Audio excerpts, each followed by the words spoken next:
संसद का बजट सत्र आज से शुरू हो चुका है, जहां देश की राष्ट्रपति द्रौपदी मुर्मू ने बजट सत्र की शुरुआत में संसद के दोनों सदनों की संयुक्त बैठक को संबोधित किया।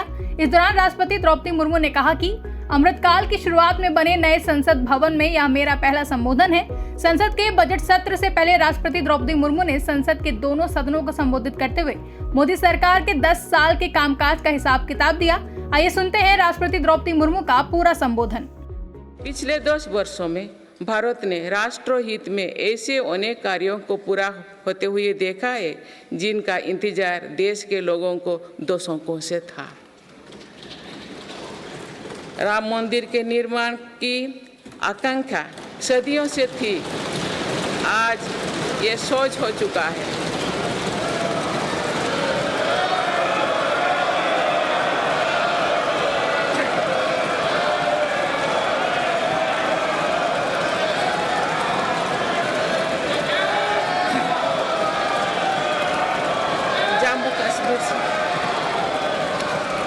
जम्मू कश्मीर से आर्टिकल 370 हटाने को लेकर शंकाएं थी, आज वो इतिहास हो चुकी है। इसी संसद ने 3 तलाक के विरुद्ध कड़ा कानून बनाया है। आतंकवाद हो या विस्तारवाद, हमारी सेनाएं आज जैसे हो तैसा की नीति के साथ जवाब दे रही है।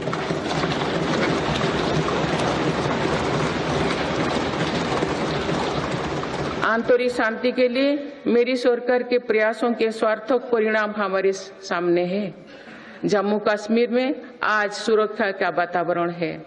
आज वहां हड़ताल का सन्नाटा नहीं, भीड़ भरे बाजार की चहल पहल है। नॉर्थ ईस्ट में अलगाववाद की घटना में भारी कमी आई है। अनेक संगठनों ने स्थायी शांति के तरफ कदम बढ़ाए हैं। नक्सलवाद से प्रभावित क्षेत्र घटे हैं और नक्सली हिंसा में भी भारी गिरावट हुई है। मेरी सरकार भारत को दुनिया की एक बड़ी स्पेस पावर बनाने में जुटे हैं। ये मानव जीवन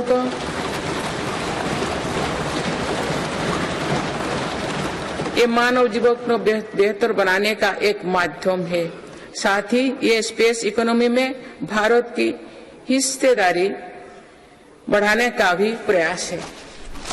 भारत के स्पेस प्रोग्राम के विस्तार के लिए महत्वपूर्ण फैसला लिए गए हैं। इसके कारण अनेक नए स्पेस स्टार्टअप्स बने हैं।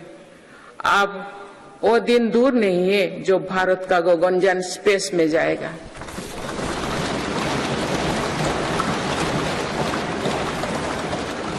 मेक इन इंडिया और आत्मनिर्भर भारत अभियान हमारी ताकत बन चुकी है।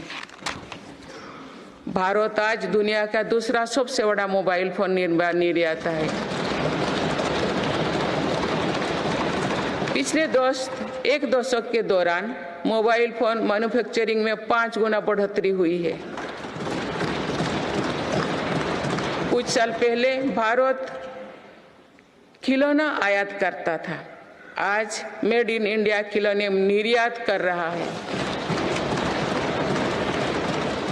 भारत का डिफेंस प्रोडक्शन 1 लाख करोड़ रुपए के पार पहुंच चुका है। आज हर भारतीय देश में बने एयरक्राफ्ट कैरियर INS विक्रांत को देखकर गर्व से भरा हुआ है।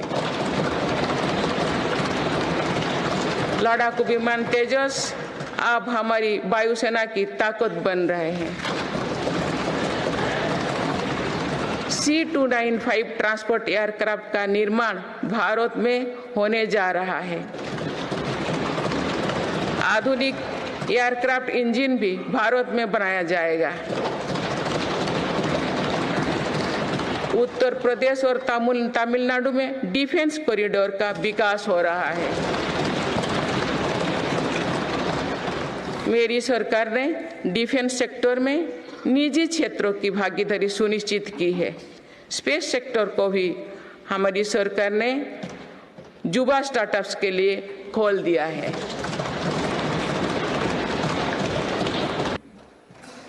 हमें सभी बचपन से गरीबी हटाओ के नारे सुनते आ रहे हैं। अब हम जीवन में पहली बार बड़े पैमाने पर गरीबी को दूर होने देख रहे हैं। नीति आयोग के अनुसार मेरी सरकार के एक दशक के कार्यकाल में करीब 25 करोड़ देशवासी गरीबी से बाहर निकले हैं।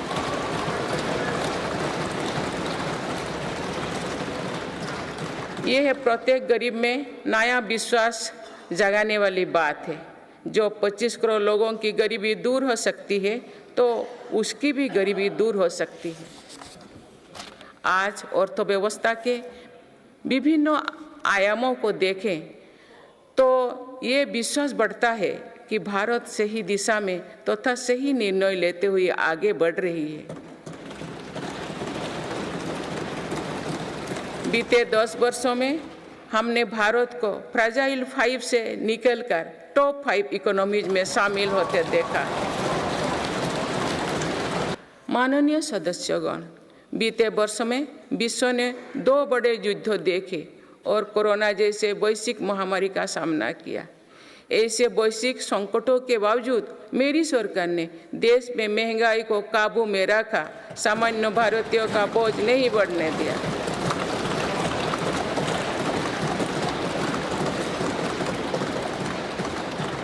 2014 से पहले के 10 वर्षों में औसत महंगाई दर 8% से अधिक थी। पिछले दशकों में औसत महंगाई दर 5% रही। मेरी सरकार ने बीते 10 वर्षों में पर्यटन के क्षेत्र में अभूतपूर्व काम किए हैं। भारत में घरेलू टूरिस्ट की संख्या के साथ ही भारत आने वाले विदेशी पर्यटकों की संख्या भी बढ़ी है। पर्यटन के क्षेत्र में जो वृद्धि हो रही है, इसका कारण भारत की बढ़ती साख है। आज दुनिया भारत को देखना और जानना चाहती है। इसके अलावा शानदार कनेक्टिविटी विकसित होने के कारण भी पर्यटन का दायरा बढ़ा है। जगह जगह एयरपोर्ट बनने से भी बहुत फायदा हो रही है। नॉर्थ ईस्ट में आज रिकॉर्ड संख्या में टूरिस्ट पहुंच रही है।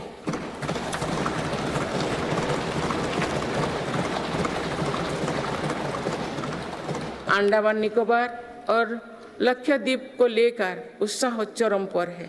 मेरी सरकार ने देश भर में तीर्थ और ऐतिहासिक स्थलों के विकास पर बल दिया है।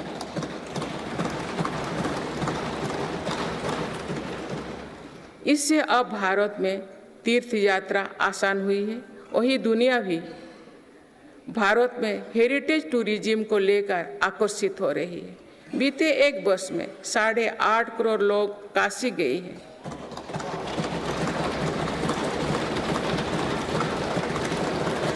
– 5 करोड़ से अधिक लोगों ने महाकाल के दर्शन किए हैं।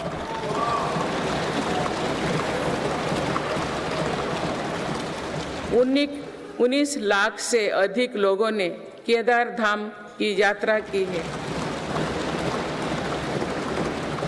अयोध्या धाम में ही प्राण प्रतिष्ठा के बाद 5 दिनों में ही 13 लाख श्रद्धालु दर्शन कर चुके हैं।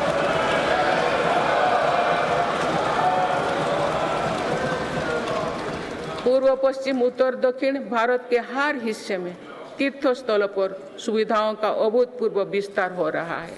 बीते 3 वर्षों से पूरी दुनिया में उथल पुथल मची हुई है। दुनिया के अलग अलग हिस्सों में दरार पड़ गए हैं। इस कठिन दौर में मेरी सरकार ने भारत को विश्व मित्रों के रूप में स्थापित किया है।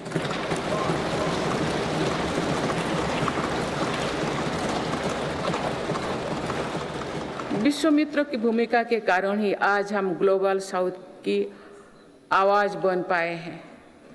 बीते 10 वर्षों में भारत ने अनेक खेलों से जुड़े इंटरनेशनल स्पोर्ट्स इवेंट्स का शानदार आयोजन किया। देश के युवाओं में कर्तव्यबोध और सेवा भाव का विस्तार करने के लिए मेरा युवा भारत संगठन बनाया गया है।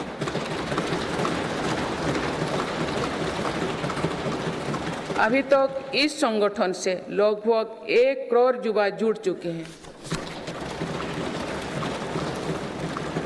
माननीय सदस्यगण, संक्रमण काल में एक मजबूत सरकार होने का क्या मतलब होता है, ये हमने देखा है। बीते 3 वर्षों से पूरी दुनिया में उथल पुथल मची हुई है। दुनिया के अलग अलग हिस्सों में दरार पड़ गए हैं। इस कठिन दौर में मेरी सरकार ने भारत को विश्व मित्रों के रूप में स्थापित किया है।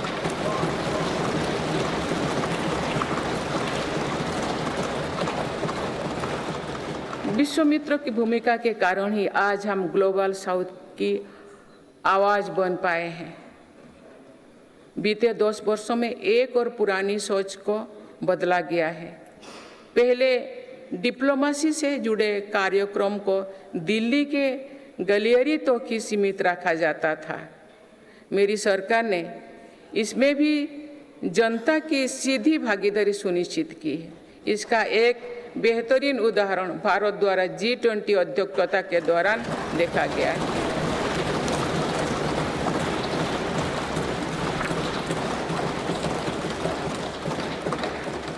भारत ने G20 को जिस प्रकार जनता से जोड़ा, वैसा पहले कभी नहीं था।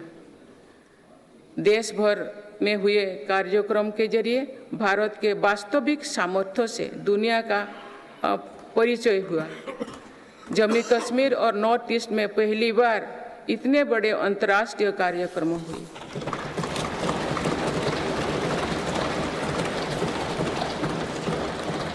पूरी दुनिया ने भारत में हुए ऐतिहासिक G20 सम्मेलन की प्रशंसा की। ऐसे बंटे हुए माहौलों में भी एक मत से दिल्ली घोषणा पत्र जारी होना ऐतिहासिक है। मेरी सरकार ने वैश्विक विवादों और संघर्षों के इस दौरे में भी भारत के हितों को मजबूती से दुनिया के सामने रखा है। भारत की विदेश नीति का दायरा आज अतीत की विदेशों से कहीं आगे बढ़ चुका है। आज भारत अनेक वैश्विक संगठनों का सम्मानित सदस्य है। आज आतंकवाद के खिलाफ भारत दुनिया के एक प्रमुख आवाज है।